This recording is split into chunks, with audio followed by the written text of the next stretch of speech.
berada di Gua Sunyaragi. Sebelumnya perkenalkan, nama saya Novia Alia Gaisani dan rekan saya Amsar Odatululu. Saya Tri Alipa. Saya Siva Azhara Priyani. Saya Elva Selviana. Saya Fitri Austriana Rahmat. di sini akan menjelaskan beberapa tempat di Gua Sunyaragi. Pertama, di sini ada Gedung Pesanggerahan. Gedung Pesanggerahan ini dibangun pada tahun 1848 oleh Ibunda Ratu Adimah. Dan fungsi gedung ini yaitu berfungsi sebagai tempat peristirahatan para kesultanan ketika berkunjung ke Gua Sunyaragi. Gedung ini dibangun oleh 3 arsitek. Yang pertama itu oleh arsitek Eropa, tiangnya berupa tiangnya. Yang kedua oleh arsitek Jawa berupa pintunya. Dan yang ketiga atapnya oleh arsitek Cina.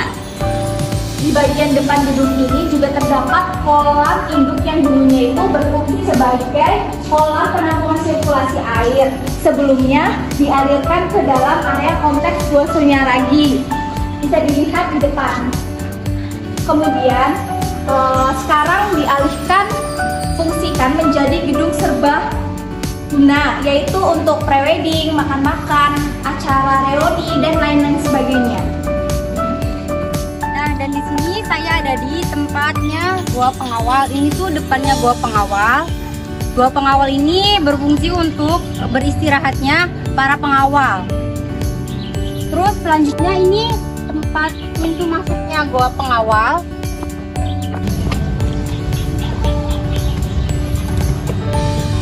Ya, di sini tuh tempat masuknya Gua Pengawal. Ini dalamnya Gua Pengawal.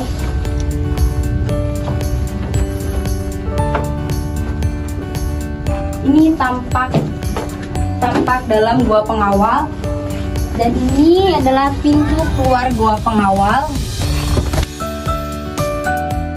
Selanjutnya dari belakang pintu Gua Pengawal ada patung Dewa Siwa. Katanya sebelum ada goa di sini, patung Dewa Siwa ini sudah ada dari sebelum-sebelumnya. Selanjutnya di sini ada tempat pandai kemasan. Pandai kemasan ini adalah tempat untuk membuat senjata seperti pedang, keris, serta peralatan rumah tangga yang terbuat dari logam. Namun pandai kemasan ini tidak utuh karena dibom oleh Belanda pada tahun 1790 karena pandai kemasan ini dianggap ilegal.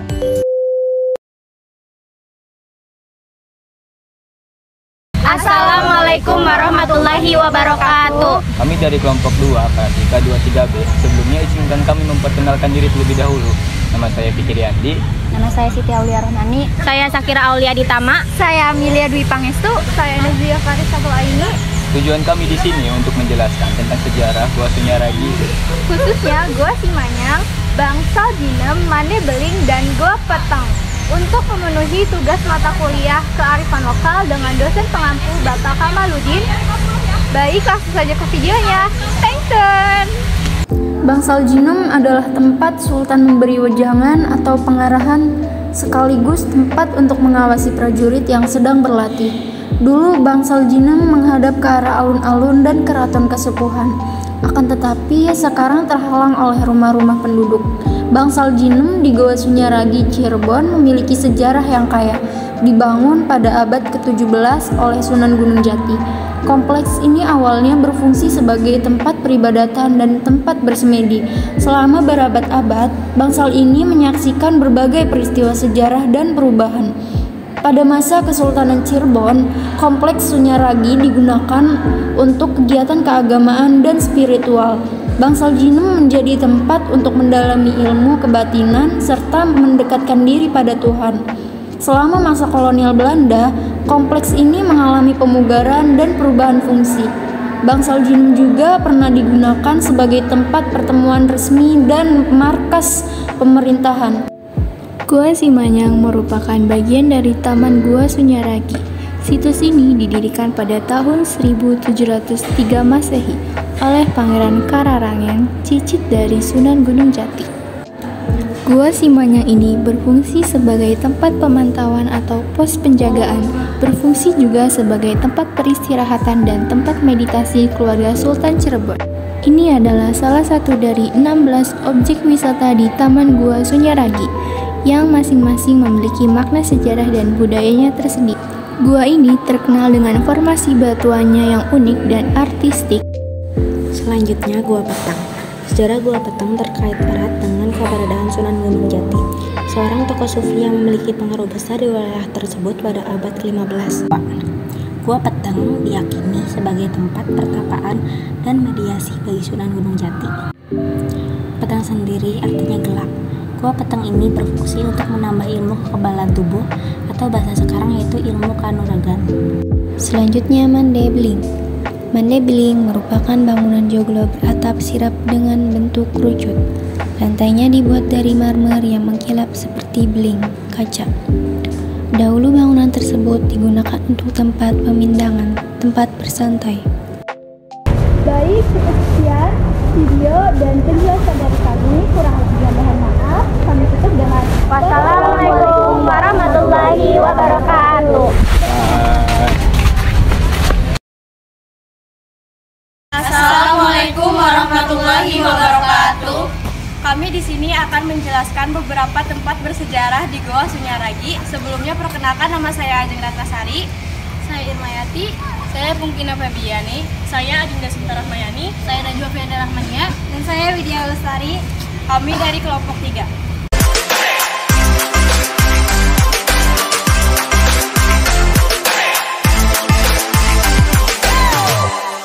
Oke, di sini kita akan menjelaskan tentang Gua Puncit.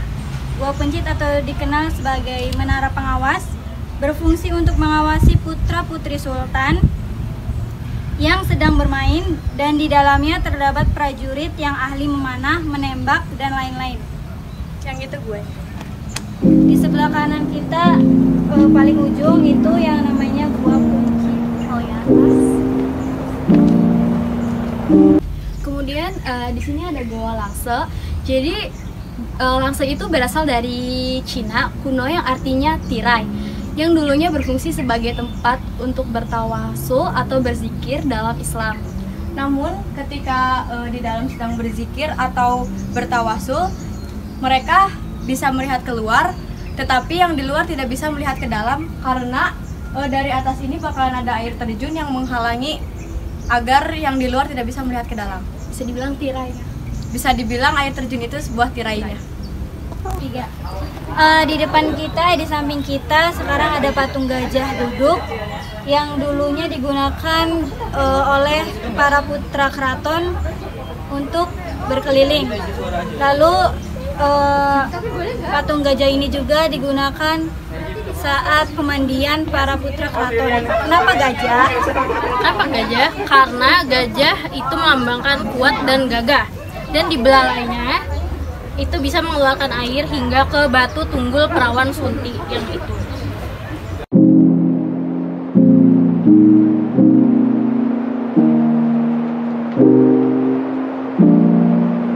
Belakang kita ini ada Goa Lawa.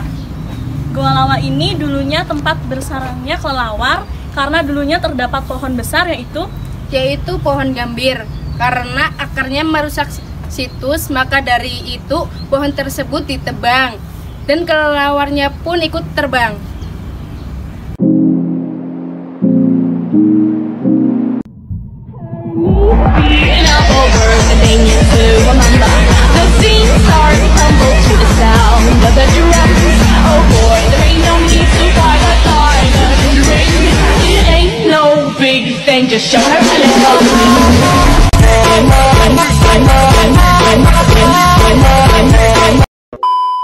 Bismillahirrahmanirrahim. Assalamualaikum warahmatullahi wabarakatuh.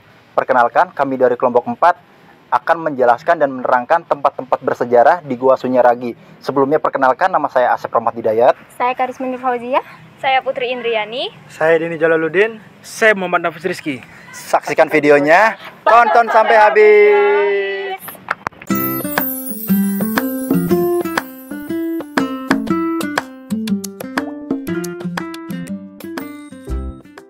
Nah, ini adalah Garuda dililit ular, yang mana Garuda ini dilambangkan sebagai manusia dan juga ular tersebut dilambangkan sebagai masalah. Jadi artinya setinggi-tingginya Garuda ini terbang, jika dililit ular maka terbangnya pun tidak akan jauh. Yang mana manusia juga setinggi-tingginya jabatan manusia. Jika sudah waktunya dapat masalah, ya pasti akan jatuh juga. Begitu kurang lebihnya. Nah, kalian bisa lihat di sini Garudanya ada sayapnya. Ini kan sayap nih, udah nggak kelihatannya sayap. Nah, sedangkan ularnya ini ada di bagian sini, di tengah dada. Nah, selanjutnya di sini ada Goa Pelanggengan. Langgeng ini berarti abadi. Dulu para sultan mengunjungi goa ini karena ingin jabatannya itu abadi. Di dalamnya ada ruangan.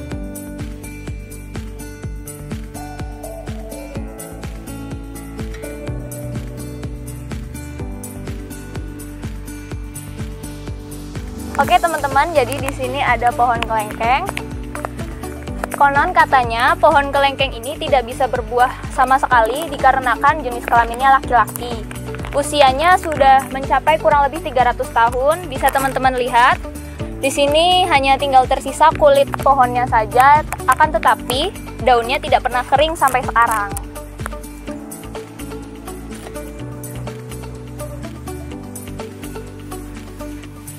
Nah, oke teman-teman, di sini ada Goa Pawon. Dan Goa Pawon ini berfungsi untuk menyimpan makanan, sebagai penyimpan makanan dan juga mengawetkan makanan. Sebagai, kalau zaman sekarang tuh di India sebagai kulkas lah, seperti itu.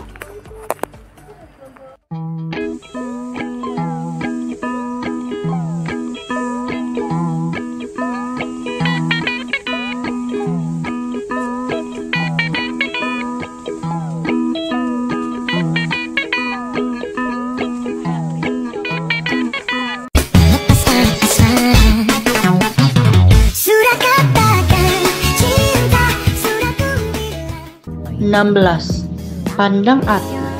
Pandang artinya terang dan arti artinya hati.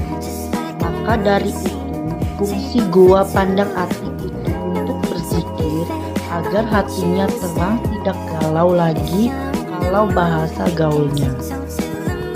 17. Kamar Pandembahan. Kamar Pandembahan ini khususkan untuk penggemblengan ilmu agama dan sosial untuk putra putri sultan. 18. Kamar Kapuntran. Kamar Kapuntran adalah kamar untuk penggemblengan ilmu agama dan sosial untuk putra sultan. 19. Kamar Kapuntren. Kamar Kapuntren adalah kamar untuk penggemblengan ilmu agama dan sosial untuk putri sultan.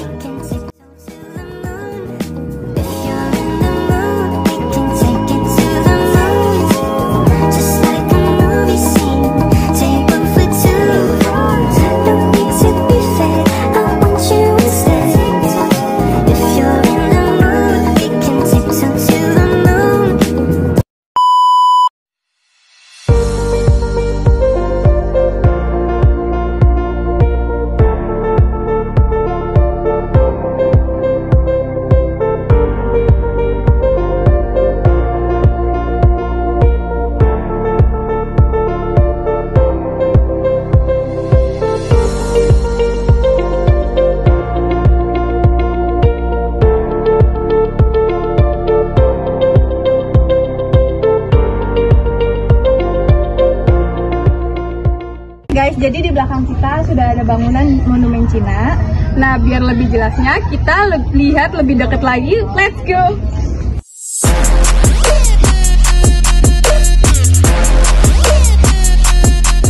Oke, jadi monumen Cina ini adalah sebuah penghargaan dari Cina terhadap Sunyaragi karena Cina ikut serta dalam pembangunan Sunyaragi. Nah, monumen Cina ini juga diyakini sebagai pintu masuk menuju lorong pelarian keluarga Sultan itu berada di bagian barat Gua Sunyaragi.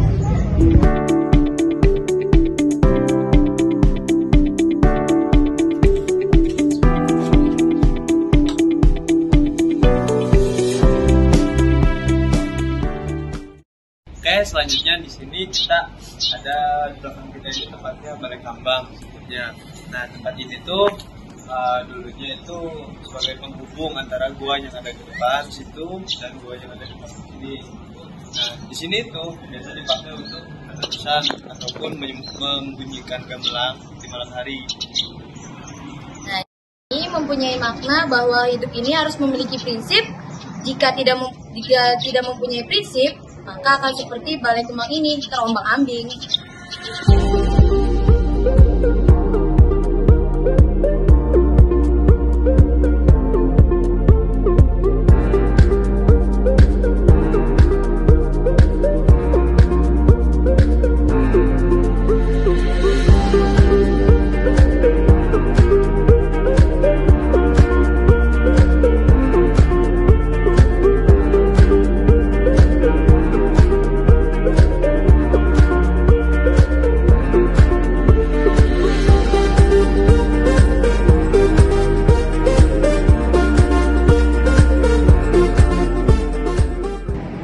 Lalu selanjutnya ada Goa Arga Jumut. Arga artinya hidangan dan jumut artinya mengambil atau mencomot. Dan Goa Arga Jumut ini fungsinya untuk jamuan atau untuk menerima tamu besar dari keraton kesepuhan. Nah, di belakang Goa Arga Jumut ini terdapat meja perundingan dan 2 pintu menuju Mekah, Madinah, dan Cina. Kenapa ada pintu ke Mekah dan Madinah? Karena Ibu Rara Santang dari Syekh Syarif Hidayatullah menikah dengan keturunan Mesir Syarif Abdullah yang masih berhubungan dengan Nabi Muhammad.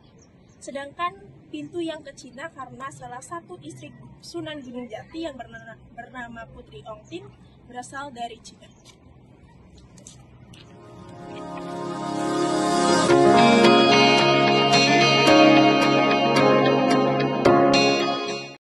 Oke guys, ya jadi itulah Gua Sunyaragi. Sekian dari kami semua. Gimana guys? Dadah!